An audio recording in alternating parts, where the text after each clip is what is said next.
Isang bulag na lalaki ang pumasok sa isang restaurant at umupo. Lumapit sa bulag ang waiter na siya ring may-ari at inabutan ito ng menu. Pasensya na po sir, pero bulag po ako at hindi po marunong magbasa ng menu. Dalhan mo na lang ako ng maruming tinidor mula sa dating customer, aamuyin ko ito at mag-o-order doon. Medyo nalilito, lumakad ang may-ari sa maruming tumpok ng pinggan at kumuha ng mamantika na tinidor. Bumalik siya sa mesa ng bulag at iniabot ito sa kanya. Inilagay ng bulag ang tinidor sa kanyang ilong at huminga ng malalim. Ah, oo, iyon ang makukuha ko. Meatloaf at mashed patatas. Hindi makapaniwala, iniisip ng may-ari habang naglalakad siya patungo sa kusina. Ang nagluluto ay ang asawa ng may-ari. Kinuwento niya ang nangyari kanina. Ang bulag ay kumakain ng kanyang pagkain at umalis. Makalipas ang ilang araw, bumalik ang bulag at nagkamali siyang dinalhan muli ng menu ng may-ari. Sir, remember me? Ako ang bulag.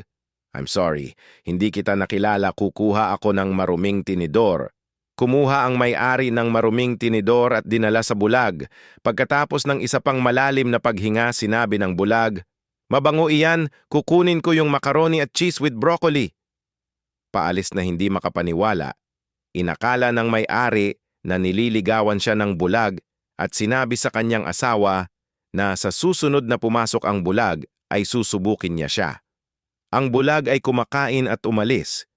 Bumalik siya sa susunod na linggo. Ngunit sa pagkakataong ito ay nakita siya ng may-ari na paparating at tumakbo siya sa kusina.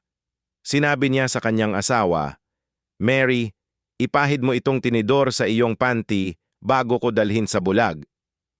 Si Mary ay sumunod at iniabot sa kanyang asawa ang tinidor. Habang papasok at nakaupo ang bulag, nakahanda at naghihintay ang may-ari.